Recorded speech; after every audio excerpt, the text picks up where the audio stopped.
네, 오늘 말씀은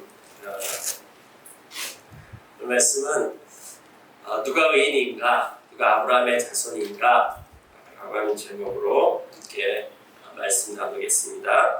먼저 말씀 같이 읽도록 하겠습니다. 다 같이 읽을까요? 성경이 무엇이라고 말합니까? 아브라함이 하나님을 믿으니 하나님께서 그를 의롭다고 여기셨다 하였습니다. 중국어는 되게 짧은데 한국어는 되게 기네요. 네, 그 다음에 교독하도록 할게요. 아브라함이나 그 자손에게 주신 하나님의 약속, 곧 그들이 세상을 물려받을 상속자가 되리라는 것은 율법으로 말미암은 것이 아니라 하나님의 의로 말미암은 것입니다. 사람들이 상속자가 된다면 믿음을 의미하는 것이고 약속은 될 것입니다. 율법은 진노를 불러옵니다. 율법이 없는 곳에는 범법도 없습니다. 영가의 약속은 믿음에 근거한 것입니다.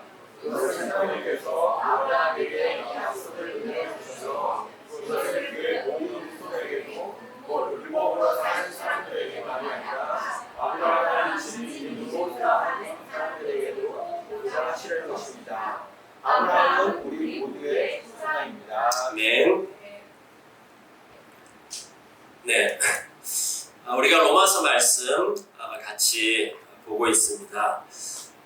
바울이 로마 교회에 복음을 함께 나누고 있습니다. 이 복음은 능력이라고 이야기하고 있습니다.福音是能力. 복음은 능력이라고 얘기하고 있습니다. 왜 능력일까요? 로마서 3장 23절을 보니까 모든 사람이 죄를 범하였음에 하나님의 영광에 이르지 못했다라고 되어 있습니다. 世人都犯了罪，亏缺了神的荣耀. 모든 사람이 죄를 범한 그 결과가 뭐냐면은 하나님의 영광을 바라는 것을 바라지 못하게 되었다. 그렇게 이야기하고 있습니다. 로마서 1장부터 4장까지 얘기해주는 그 복음이 예수가 그리스도라고 하는 것, 예수님께서 십자가의 죽으심으로 말미암은 것을 믿을 때에 어떤 일이 일어나느냐라고 얘기했을 때 첫 번째 일어나는 일이 죄의 용서라고 이야기하고 있습니다. 이 세상에는 여러 가지 문제들이 굉장히 많이 있습니다. 근데 죄 문제를 해결할 정도의 능력이 있어야지 그 복음이라고 할 수 있습니다. 좋은 소식, 우리에게 좋은 소식이 굉장히 많이 있습니다. 배고픈 사람에게는 먹을 것이 좋은 소식일 수 있겠고요. 병든 사람에게는 치유되는 것이 좋은 소식일 수 있습니다. 이 세상에는 여러 가지 문제들이 있고 또 그 문제들을 해결하기 위한 크고 작은 소식들이 있습니다.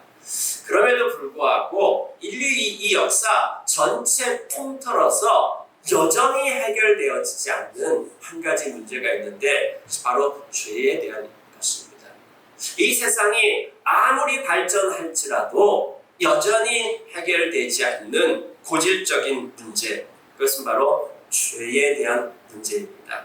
성경은 모든 사람이 죄를 범하였다라고 이야기하고 있습니다. 하나님께서 이 세상을 창조했는데 그 하나님을 거부하고 떠났습니다. 그리고 하나님을 대신하는 우상을 만들어 놓고 자기가 그것을 섬기고 있습니다. 자기가 주인 되어서 살아가고 있습니다. 그 결과로 우리가 맞닥뜨리고 있는 이 세상에서 일어나고 있는 모든 문제들은 바로 그것에 대한 결과, 하나님 없는, 그래서 우상을 숭배하는 것에 대한 결과로 이 세상은 현재 이렇다라고 이야기하고 있습니다. 이 모습은 하나님께서 원래 창조했던 그 세상대로 작동되지 않는 세상입니다. 사람들은 원래 하나님의 형상대로 창조함을 받았는데 하나님의 형상대로 살지 못하고요. 그 다음에 하나님의 하나님께서 이 세상을 창조할 때 아무 생각 없이 창조한 것이 아니라 목적을 갖고 창조했는데 그 목적대로 작동되지 않는 그러한 세상이 되었습니다. 이 문제 도대체 누가 뭘로 어떻게 해결할 수 있을까요? 네. 인류 역사는 이 죄에 대한 문제를 해결하지 못했다라고 하는 결론을 얘기해주고 있습니다. 더 시간이 필요할까요? 앞으로 시간이 좀 더 흐르면은 인간은 이 죄에 대한 문제 너끈히 해결할 수 있을까요? 그렇지 않습니다. 인간의 어떤 노력으로도 죄에 대한 문제를 해결할 수 없습니다. 그런데 복음입니다. 그 복음 뭐냐면은 이 죄에 대한 문제를 예수님께서 십자가에서 인간으로 오셔가지고 인간의 대표이신 예수님께서 십자가에서 우리를 위해서 대신 죽으심으로 말미암아서 죄에 대한 문제를 해결했다. 그렇기 때문에 이 복음입니다. 자, 죄 용서를 받았습니다. 그럼 여기서 끝날까요? 예수님께서 십자가에 못 박혀 죽은 것이 우리의 죄에 대한 문제를 해결하는 것, 우리를 위해서 대신 죽으시는 것, 거기에서 끝일까요? 로마서 3장은 그것에 더 이어서 계속해서 이야기해주고 있습니다. 그것이 뭐냐면은 우리가 의롭게 되었다라고 하는 것입니다. 의롭게 되었다. 칭의라고, 의롭다고 호칭해주는 것, 의롭다고 칭해주는 것, 그걸 칭의라고 얘기할 수 있습니다. 자, 이 칭이라고 하는, 의롭다라고 하는 이 개념은 두 가지의 개념이 들어있습니다. 하나는 이 법정에서 쓰는 것입니다. 이 법률적인 용어인데 무죄 판결이라고 하는 것입니다. 이것이 로마 시대 때의 이 칭의에 대한 개념입니다. 법정에서 무죄 판결이 난 것입니다. 이 사람이 무슨 혐의가 있어가지고 재판을 받았는데 이 사람 재판 없음, 이렇게 무죄 판결이 났습니다. 자, 무죄 판결이 났을 때의 그 의미는 이 사람이 그냥 죄 없다라고 하는 것으로 끝날까요? 아니요, 거기서 끝나지 않습니다. 이 사람의 원래의 것들이 회복되도록 하는 것입니다. 또 하나의 이 의라고 하는 이 개념은 이 히브리, 이스라엘 이쪽 개념에서는 다른 관계를 의미하는 것입니다. 그래서 예수님께서 십자가에 못 박혀 죽은 것은 죄 문제 해결 정도가 아니라 이 죄 문제를 해결하고 난 다음에 하나님의 형상이 고장 나가지고 하나님의 형상대로 살지를 못했어요. 빛이 안 나는 거예요. 하나님의 창조 목적대로 작동이 안 되는 이 세상 가운데 하나님의 형상이 회복되어져서 하나님과 바른 관계 가운데 회복되는 것을 의인이 되었다라고 이야기해주고 있습니다. 자, 그럼 여기서 끝일까요? 복음의 능력은 여기서 끝일까요?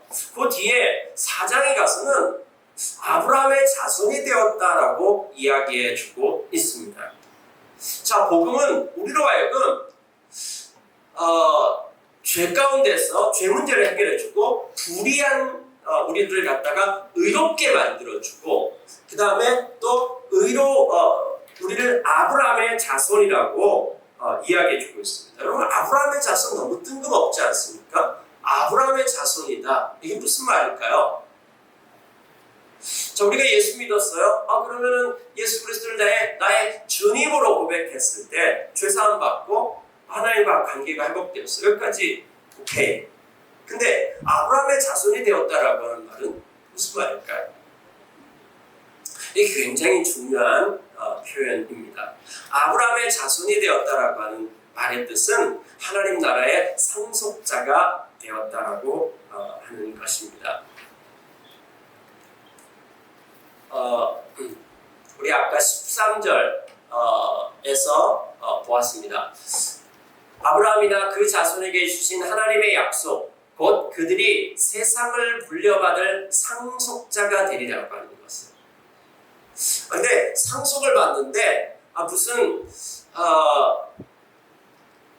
그냥 얼마간의 재산, 아버지의 재산을 상속받는 정도도 아니고 그 다음에 왕의 신분으로서 한 나라를 상속받는 것도 아니고 저기 와보니까 세상을 물려받을 상속자가 된다라고 하는 것입니다.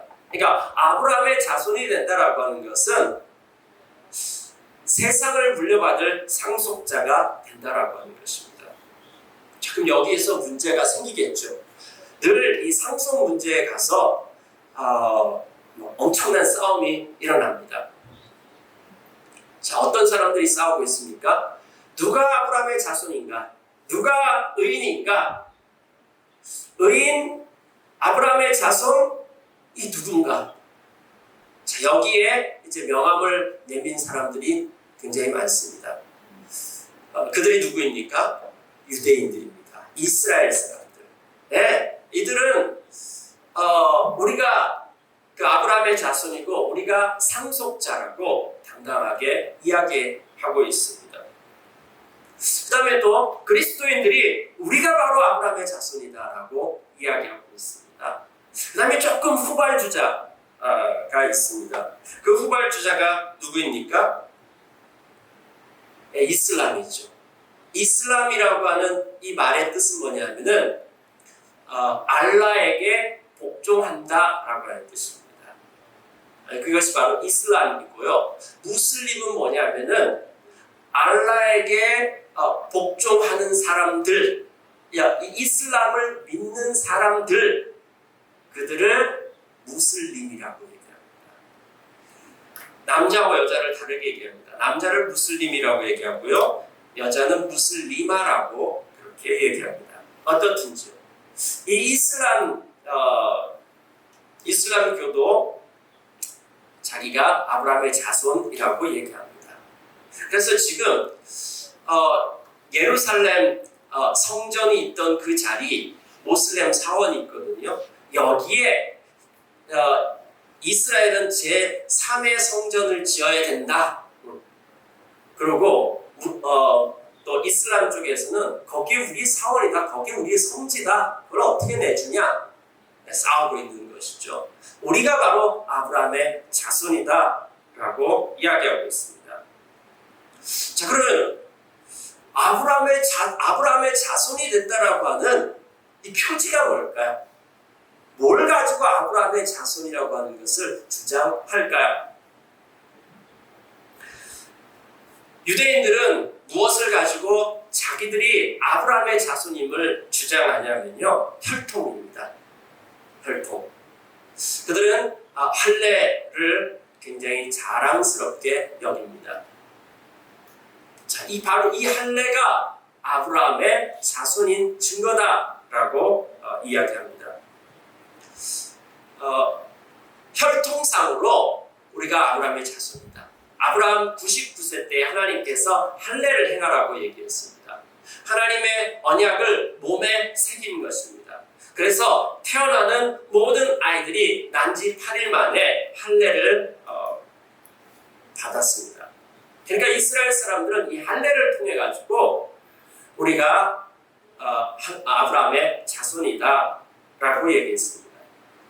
자, 할례뿐일까요? 또 그들이 자기들이 아브라함의 자손인 것을 주장하는 것은 뭐냐면 율법입니다.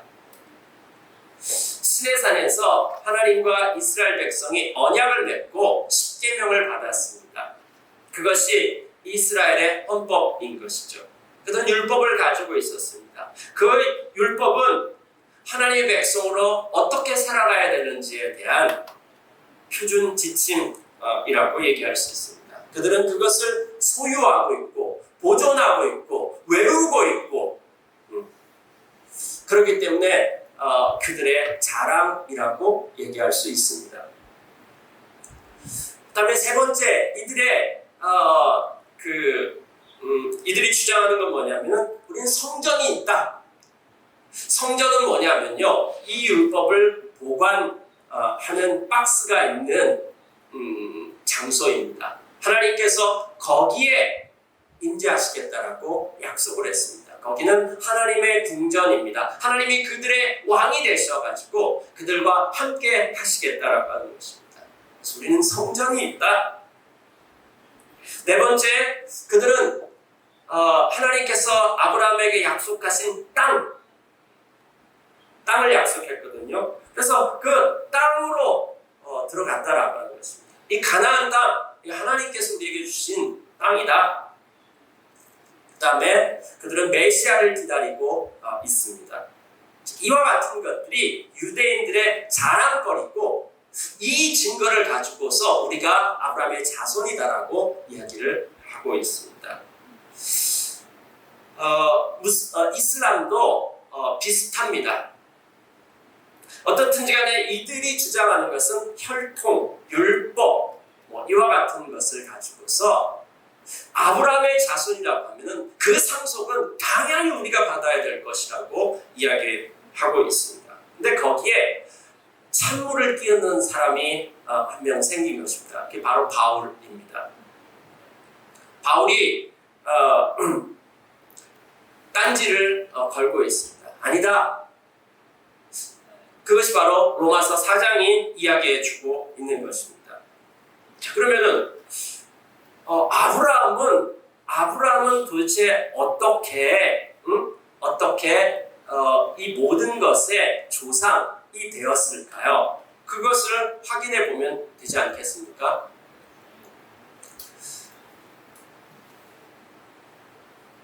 창세기 12장 1절부터 3절까지 보면은 하나님께서 아브라함을 부르셨습니다.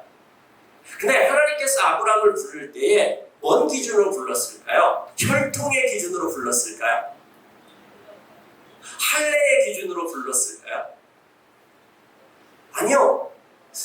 아브라함의 나이 75살 때 하나님께서 그를 부르신 것은 갈대아 우르라고 하는 그곳에서 하나님께서 부르고, 그 다음에 두 번째 하란에서 또 그를 부르는 것은 뭔가 이유가 있어서가 아닙니다. 뭔가 아브라함에게 특별한 근거가 있어서가 아닙니다. 은혜라고 밖에 얘기할 수 없습니다. 값없이 불렀다. 은혜다. 혈통이 아니었습니다. 자, 하나님께서 그를 부르시고 난 다음에 세 가지를 약속하죠. 내가 너에게 땅을 줄 것이다. 그 다음에 두 번째는 뭐라고 그랬습니까? 내가 너에게 큰 민족이 되게 하겠다. 그 다음에 세 번째는 뭐라고 얘기했습니까? 너를 복주는 사람에게 내가 복을 베풀고 저주하는 사람에게 저주하겠다. 이 말은 뭐냐면은 이게 이제 해석이 안 되다가 해석이 되는 건데, 이건 뭐냐면 내가 너의 왕이 될 것이고 너는 나의 백성이 된다. 그러니까 국민, 영토, 주권에 대한 약속을 한 것입니다. 하나님께서 아브라함을 부르신 이유와 목적은 뭐냐면은 하나님께서 아담과 하와를 창조하시고 난 다음에 아담과 하와가 하나님의 통치를 거부하고 떠나갔습니다. 그래서 하나님을 떠나버린 이 세상을 구원하기 위해서 하나님께서 아브라함을 부르셨던 것입니다. 이 세상을 구원하기 위한 방법이 뭐냐면 하나님께서 한 사람을 부르고 그 한 사람에게 하나님의 계획을 나눈 것입니다. 그 계획이 뭐냐면 나는 너를 통해서 이 세상 가운데 한 나라를 세울 것이다. 그리고 그 나라가 존재하는 목적은 뭐냐면은 모든 민족이 너로 말미암아 복을 받을 것이다. 자, 이 나라의 존재 목적은 모든 민족을 위한 것입니다. 이 이야기를 듣고 아브라함이 이 약속의 말씀을 믿고 말씀을 따라서 믿고 떠났습니다. 이게 75살 때 있었습니다. 자, 이 아브라함이 의롭다라고, 야 그래 너는 의로워, 이렇게 하나님께서 아브라함에게 얘기해 줬거든요. 그래서 아브라함이 의로운 사람이에요. 의로운 사람, 그 다음에 아브라함의 자손, 이건 같이 가는 것입니다. 자, 어떤 것이 의롭다, 언제 의롭다라고 그렇게 하나님께서 아브라함에게 이야기해 줬을까요? 85세 때였습니다. 자, 이 약속의 말씀을 믿고 떠난 지 10년이 지났습니다. 근데 하나님께서 이 약속하신 저 말씀이 이루어졌을까요? 안 이루어졌을까요? 안 이루어졌어요. 10년이 지났는데도 뭐 자식도 없고, 그 다음에 또 땅도 한 평도 없었고, 그 다음에 하나님께서 함께 하시는 것은 조금씩 경험하고 있었어요. 이 정도였습니다. 그때 하나님께서 이 아브라함이 하나님 앞에 하나님 10년 전에 약속한 그 자식 이거 어떻게 됐죠? 물었더니만은 하나님께서 너 잠깐 밖으로 좀 나와. 데리고 나갔습니다. 깜깜한 밤에 밖으로 데리고 가서 야 너 저 별 한번 세봐. 그래서 별을 세기 시작했습니다. 별 많지? 너의 자손 이렇게 많아질 거야 라고 얘기했지만 아브라함이 그렇군요 주님 하고 믿었습니다. 이 믿은 것을 보고 그래 너는 의롭다 라고 이야기해 주는 것입니다. 자, 아브라함이 한 것이 무엇이죠? 아브라함이 한 것은 굉장히 단순했습니다. 뭐냐면요 하나님 말씀 앞에 반응한 것입니다. 그리고 난 다음에 두 번째 아브라함이 의롭다라고 이야기를 들은 것은 뭐냐면 99세 때입니다. 99세 때. 99세 때 하나님께서 나타나셔가지고 이제 너 이름 바꿔라. 그 다음에 할례를 행해라.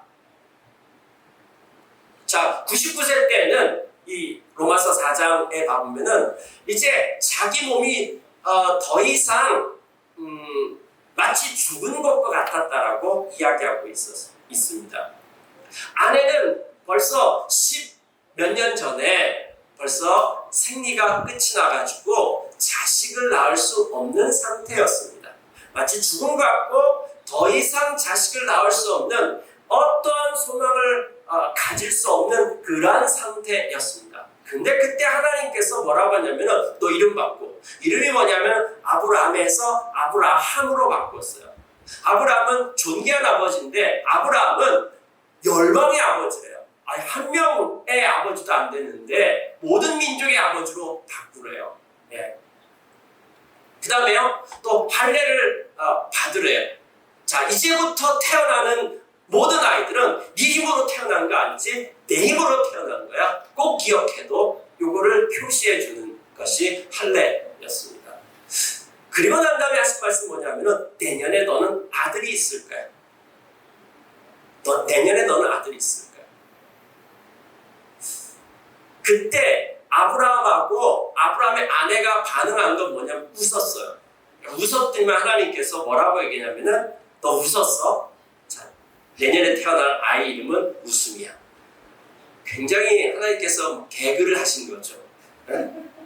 너 웃었어? 응? 네 아들 웃음이라고 지을 거야. 이렇게 했던 것입니다. 그런데 이 로마서 4장에 보면은 아브라함이 이 하나님께서 약속하신 이 약속의 말씀을 의심하지 않고 그대로 믿었다라고 얘기했습니다. 그대로 믿은 것이 무엇일까요?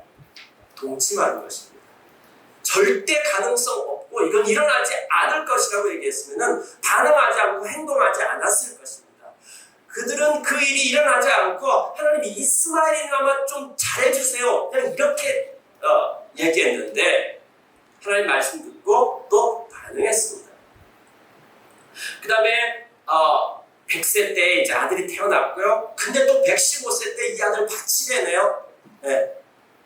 근데 이 115세 때 아들 바치는 사건을 통해 가지고 드디어 아브라함이 하나님의 계획이 무엇인지에 대해서 하나님의 약속이 무엇인지에 대해서 다 알게 됐습니다. 그 전까지는 잘 모르는데 하나님과의 관계, 하나님 말씀 앞에 그냥 이해 안 되는데 반응을 했습니다. 네. 우리는 막 이해 안 되면은 이해 안 되면 이거 이상하다라고 생각합니다. 여러분 수학 문제 풀 때 이해 안 될 때 공식이 잘못됐습니까? 내 머리가 잘못됐습니까? 우리는 자꾸 하나님을 내 이해 가운데 가두려고 합니다. 아브라함 이해 안 되는 것들이 많았지만은 반응하고 하나님과의 관계 가운데서 순종했습니다. 근데 이해가 됐습니다. 이 이삭 바치는 이 사건을 통해 가지고 하나님을 신뢰하게 됐고요, 확신하게 되었습니다. 그래서 하나님 앞에 반응했습니다. 이것을 가지고서 의롭다라고 이야기한 것입니다. 자, 아브라함이 어떻게 의롭다 하심을 받았습니까? 어떻게 의롭다 하심을 받았죠? 할례입니까? 아니요. 할례 받기 전에 의롭다 함을 받았습니다. 율법입니까? 아니요. 율법은 400년 후에 이스라엘 백성들에게 주어진 것입니다. 성전도 없었고요. 땅 한 평도 없었습니다. 그럼에도 불구하고 하나님이 아브라함을 의롭다라고 얘기했습니다. 그래서 오늘 읽은 본문의 16절에 보면은 아브라함이 누구의 조상이라고 이야기하고 있습니까? 아브라함은 그때 이방인이었고요. 아브라함은 그때 할례를 안 받았었고요. 율법도 없었고. 그러니까 이스라엘 백성들이 지금 주장하는 거 하나하나 되면서 그게 근거가 아니다. 정말 아브라함은 믿음으로 하나님 앞에 의롭다함을 받았고 믿음으로 하나님께서 이 세상을 상속할 것이라고 하는 약속을 받은 것이다. 그렇다면 누가 아브라함의 자손이냐? 혈통상이 아니라 아브라함처럼 하나님 말씀 앞에 믿는 반응하는 자들, 모든 믿는 자들의 조상이다 라고 이야기하는 것입니다. 여러분, 믿음이라고 하는 것은 반응입니다. 관계에 대한 반응입니다. 혼자 경험하고 또 생각하고 그래서 이렇게 해야 되겠다 말아야겠다 이건 신념 정도라고 얘기할 수 있을 것이고요. 믿음이라고 하는 것은 대상이 있고 그 대상에 대한 반응인 것입니다. 그러니까 기독교에서 말하는 믿음은 뭐냐면은 하나님을 신뢰하고 그 다음에 하나님의 말씀에 대해서 순종의 반응을 하는 것을 믿음이라고 얘기할 수 있습니다. 이 신뢰의 이동이라고 하는 이런 책이 있는데요.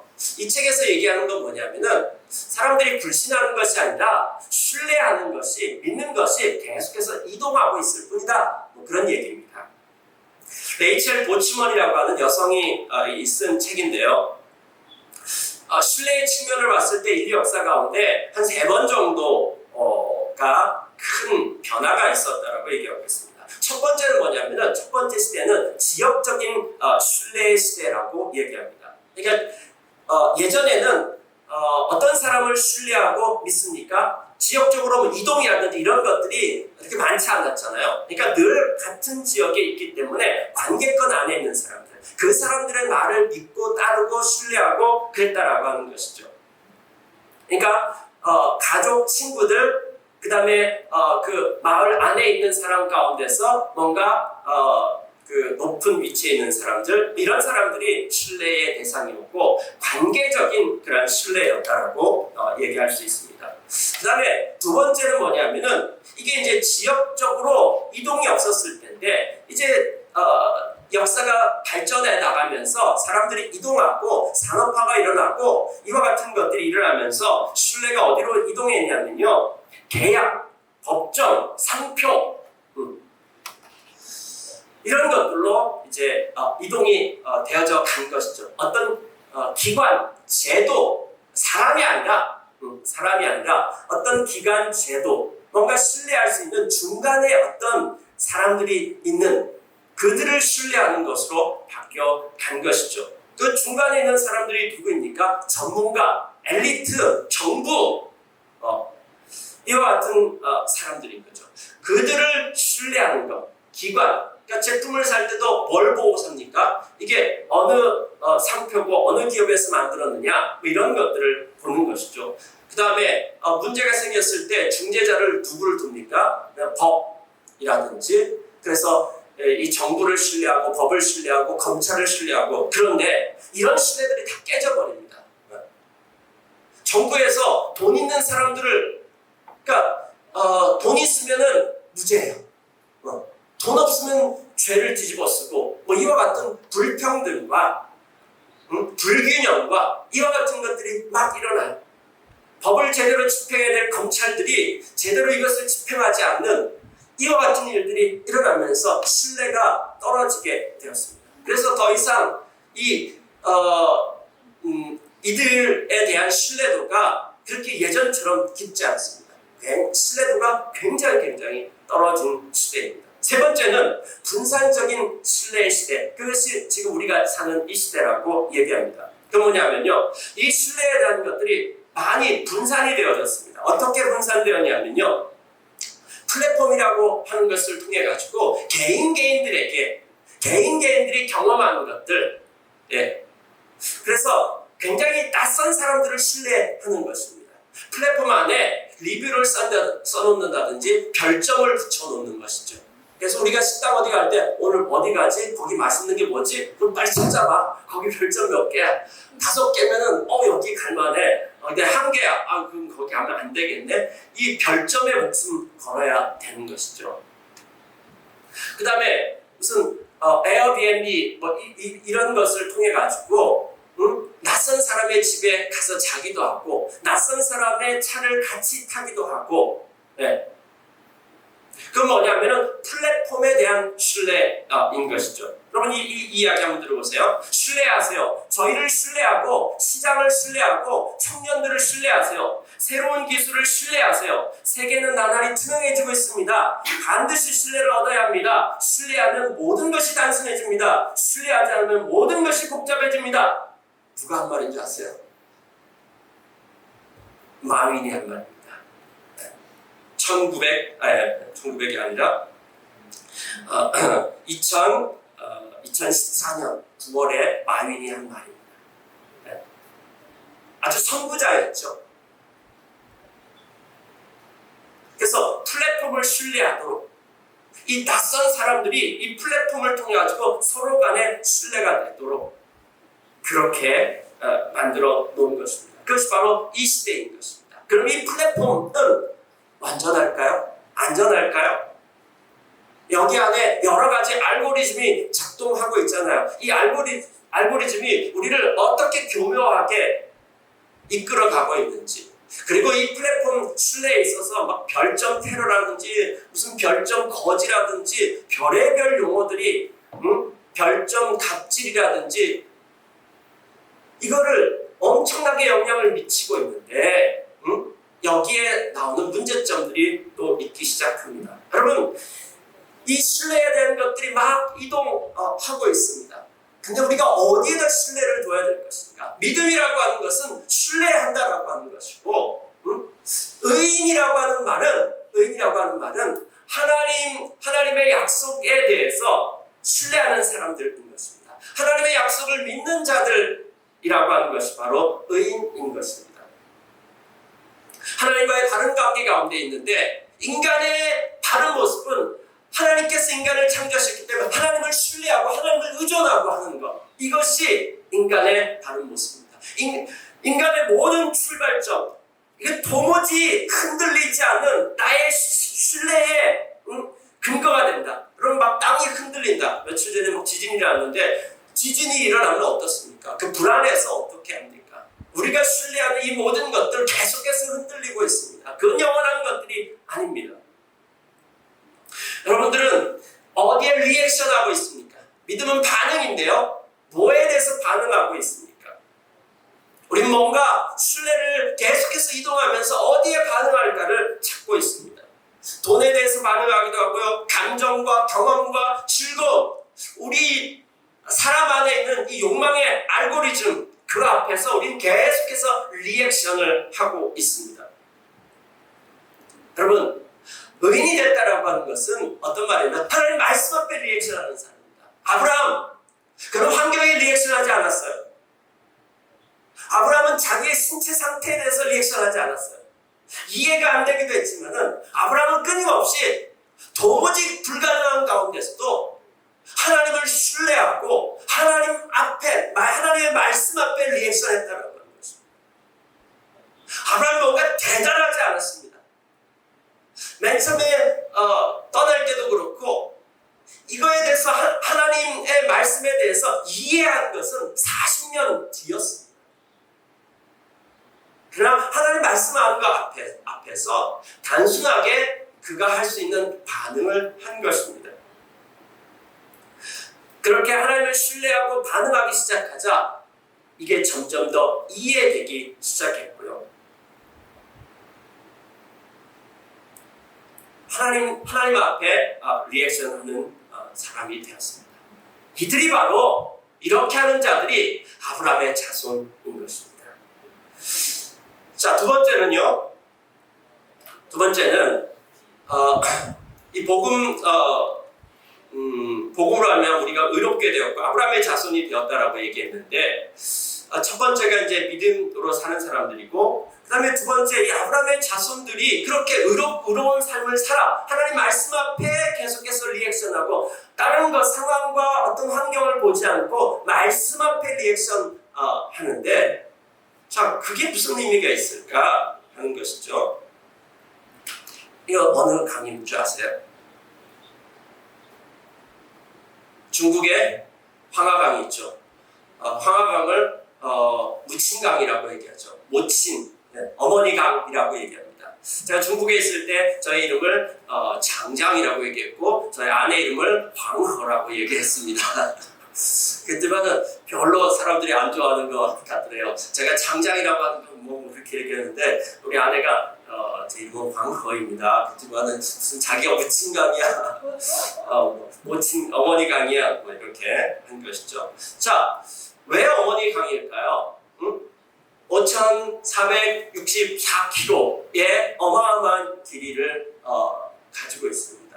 왜 저게 어머니의 강일까요? 중국의 문명이 저 흙탕물이지만은 저 흙탕물에서 이 황토물을 운반한 것이죠. 저 운반이 되는 곳마다 문명이 일어나는 것이죠. 거기에 생명이 살아나게 됐고 사람들이 모여서 살게 됐고, 그래서 거기에서 도시들이 생겨나게 됐고 중국이라고 하는 이 중원의 문명이 점점 퍼져나가게 되었던 것이죠. 강이 흐르는 곳에 저와 같은 것들이 있습니다. 여러분, 성경에도 이런 강이 하나 흐르고 있다는 사실에 대해서 알고 계십니까? 성경에는 에덴 동산에, 성경 맨 처음에 보면은 에덴 동산에 하나님으로부터 이 강이 흐르고 있다라고 이야기하고 있습니다. 에덴 동산 가장 중앙에 이게 있고요. 그 다음에 성경 맨 마지막에 보면은 하나님과 어린 양의 보좌로부터 흘러나오는 강이 흐르고 있다라고 이야기하고 있습니다. 중국의 이 황하강은 그 황허위엔 황하원이라고 하는 곳에부터 시작됩니다. 그게 지금까지 밝혀진 제일 첫 출발입니다. 거기에서부터 5,464km가 이렇게 흘러가는 것이죠. 자, 이 성경에 있는 이 강은 하나님으로부터 출발했습니다. 그것이 아담에게로 흘러갔는데 아담이 하나님을 떠나버리죠. 그 다음에 가인에게로 흘러가지, 아담의 아들 가인에게로 흘러가지 않고 셋에게로 흘러갑니다. 그리고 이것이 또 노아에게로 흘러가고요. 그 다음에 노아의 세 아들 중에서 셈에게로 흘러가고요. 그 다음에 셈의 그 10대손 아브라함에게 흘러갑니다. 이때 이 아브라함에게 하나님께서 약속을 한 거죠. 하나님 나라를 약속한 것입니다. 내가 너를 통해 가지고 이 온 열방을 구원하기 원한다. 그렇게 약속한 것입니다. 자, 그 약속이 또 어디로 흘러갑니까? 성경에 나오는 족보가 왜 중요하냐면요. 지금 하나님 나라가 어떻게 계승되고 있고 하나님 나라가 어디로 흘러가고 있는가, 하나님 나라가 어떻게 임하고 누구를 통해 가지고 무슨 일이 일어나고 있는지를 보여주기 때문에 굉장히 중요한 흐름인 것입니다. 그래서 성경이 족보를 얘기해 주고 있습니다. 자, 아브라함의 아들 가운데 이스마엘로 흘러간 게 이제 이슬람이잖아요. 근데 저 하나님 나라가 어디로 갔습니까? 이삭에게로 흘러갔습니다. 그 다음에 이삭에게도 또 두 아들이 있었죠. 에서와 야곱인데 야곱에게로 흘러갔습니다. 야곱에게서 12아들로 갔고요. 그 다음에 이 12아들을 통해 가지고 이스라엘 400년 후에, 아브라함부터 400년 후에 이스라엘이라고 하는 나라가 탄생하게 되어집니다.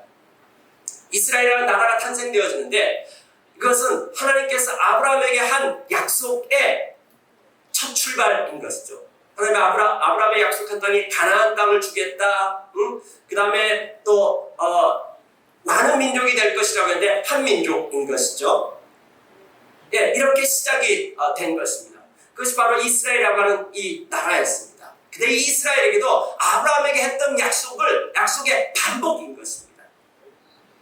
자, 너는 내가 너의 왕이 되고 너희가 나의 백성이 된다라고 하면은, 그렇게 되면은 너는 제사장 나라가 될 것이다. 이 온 열방을 섬기는 나라가 될 것이다. 똑같은 약속을 반복한 것입니다. 그런데 이스라엘이 실패했습니다. 이스라엘이 실패하고 난 다음에, 그 다음에 이 이스라엘이 실패한 것을 예수님께서, 이스라엘의 대표자인 예수님께서, 왕이신 예수님께서 십자가에서 이 일들을 이루셨습니다. 그리고 난 다음에 예수님으로부터 이게 유대인에게로 흘렀을까요? 이슬람에게로 흘렀을까요? 아니면 누구에게로 흘렀을까요? 예, 교회로 흘러간 것입니다. 그러니까 지금 저 하나님 나라의 강물의 흐름이 어디로 흘러갔습니까? 교회로 흘러갔습니다. 그러면 아브라함, 이스라엘에게 얘기해줬던 그 모든 약속이 교회에게도 동일하게 되는 것입니다. 그러니까 그리스도인이 된다라고 하는 말은 아브라함하고 언약했던 그 언약 관계에 들어간다라고 하는 것입니다. 그리스도인이 된다라고 하는 것은 하나님을 의인이 된다라고 하는 것인데, 의인은 어떤 사람이냐? 막 도덕적으로 막 뭐가 의롭고 이게 아니라 하나님의 약속에 대해서, 말씀에 대해서 신뢰하고 믿음으로 반응하는 자들, 이들이 바로 그리스도인이고 교회인 것입니다. 그러니까 저 하나님 나라가 저렇게 흘러가고 있다라고 하는 것이죠. 그러니까 누가 아브라함의 자손인가? 이들을 통해 가지고 예수님이 이스라엘 사람들한테 너희가 아브라함의 자손이면 아브라함의 행위를 하라고 얘기했어요. 그들은 율법을 가지고 열심히 지키는데 이방인들에 대해서는 받아들이지 않고 있습니다. 그들이 열심히 하는데 하나님의 나라가 흘러가지 않아요. 멈춰서 있습니다. 하나님의 나라의 생명이 일어나고 있지 않습니다. 그들을 통해서 생명이 더 이상 흘러가지가 않고 있는 것입니다. 누가 의인이고 누가 아브라함의 자손입니까? 하나님을 신뢰하고 하나님 앞에 리액션하는 것입니다. 하나님이 아브라함에게 했던 그 약속, 하나님의 말씀 앞에 이 상황의 환경이 어떻든지 간에 계속해서 반응하고 있는 사람들, 이 사람들이 의인이고, 그렇게 될 때 이들을 통해서 하나님의 나라는 지금도 세워져 갔고 지금도 그곳으로 흐르고 있다라고 하는 것이죠. 자, 스토리교회 성도님 여러분, 여러분들은 의인입니까? 의인이 무슨 말이라고 했죠? 하나님의 말씀 앞에 리액션하는 사람. 하나님을 신뢰하고 하나님의 약속의 말씀 앞에 반응하는 사람들. 여러분들 뭐에 리액션을 하고 있습니까? 말씀에 리액션하고 있습니까? 아니면 상황에 리액션하고 있습니까? 아니면 여러분의 욕망의 알고리즘에 리액션하고 있습니까? 두 번째는요, 우리가 그렇게 하나님 말씀 앞에 리액션하고 있는데 우리를 통해서 하나님의 나라가 나타나고 있습니까? 하나님 나라의 생명이 흘러가고 있습니까? 하나님 나라가 작동하고 있습니까? 아니면은 이 시대의 시대적인 정신을 따라가면서 MZ시대가 삼요라고 한다고 합니다. 이걸요? 제가요? 왜요? 하나님 말씀 앞에서 하나님 이 말씀하면 이걸요? 제가요? 왜요? 어떤 사람은 오요라고 얘기합니다. 꼭 해야 돼요? 싫은데요? 이렇게 하고 있습니까? 아니면은 하나님 말씀 앞에 리액션 하고 있습니다. 여러분, 뭐 드라마 보면 막 리액션 엄청나게 좋죠? 네? 어떤 가수 막 리액션 엄청납니다. 네? 한국 사람들 막 흥이 있어가지고 리액션 엄청나게 잘해요. 떼창 뭐 엄청나잖아요. 근데 말씀 앞에는 왜 리액션 안 하고 있습니까? 여러분, 이 성경 이거 다 리뷰입니다. 리뷰. 성경에 달린 리뷰가 몇 천 년 동안 쌓여 있습니다. 이 리뷰에 별점이 얼마나 붙어 있는지 모릅니다. 이 수많은 사람들, 민족과 지역과 이 수많은 것들을 넘어가지고 하나님 만난 사람들이 하나님이 어떤 분이신지에 대해서, 그분이 얼마나 신뢰한 분인지에 대해서 얘기해 놓은 것입니다. 여러분, 아브라함에게 약속했던 약속의 아들은 25년 만에 나타났는데요.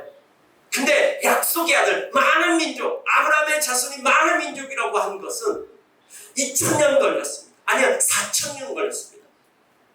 그러면 하나님이 얼마나 신실하신 하나님이십니까? 그러면 어디에다 반응하고 있습니까? 이 시대가 어떻게 흘러가든 상관없이 우리는 이 시대 가운데 여전히 하나님의 약속의 말씀 앞에, 하나님의 말씀 앞에 반응하기로 작정하는 자들인 것입니다. 하나님의 말씀 앞에 리액션하는 자들입니다. 그들이 이 시대의 의인이고 그들을 통해서 하나님 나라의 강물은 흘러가기 시작할 것입니다. 그들이 있는 곳마다 하나님의 나라는 세워지기 시작할 것입니다. 여러분, 예수가 그리스도라고 하나님이 이 세상을 창조하신 것을 안 믿는 것, 이게 이해가 안 가는 게 아니라, 이건 그럴 수 있죠. 네. 그런데 하나님께서 세상을 창조하셨다는 사실을 믿는데 자기 마음대로 사는 사람, 진짜 믿기 힘든 사람들이죠. 진짜 이해가 안 가는 사람들이죠. 네. 예수가 그리스도라는 사실을 안 믿어. 예수님이 십자가에 죽으셨고 실제적으로 역사 가운데 있었고 부활하셨고 이거 안 믿어. 괜찮아요. 네. 그런데 그걸 믿는데요. 그리고 그분을 나의 주님으로 고백했대요. 모셨대요. 그래놓고 자기 마음대로 사는 사람들. 그게 우리 아닙니까? 여러분, 하나님께서 여러분의 인생 가운데 별점 몇 개 줄 수 있을까요? 우리 교회는 이 세상 사람들이 볼 때 별점 몇 개 줄 수 있는 교회일까요? 적어도 다른 것보다도 우리가 하나님 말씀 앞에 계속해서 리액션 하기 바랍니다.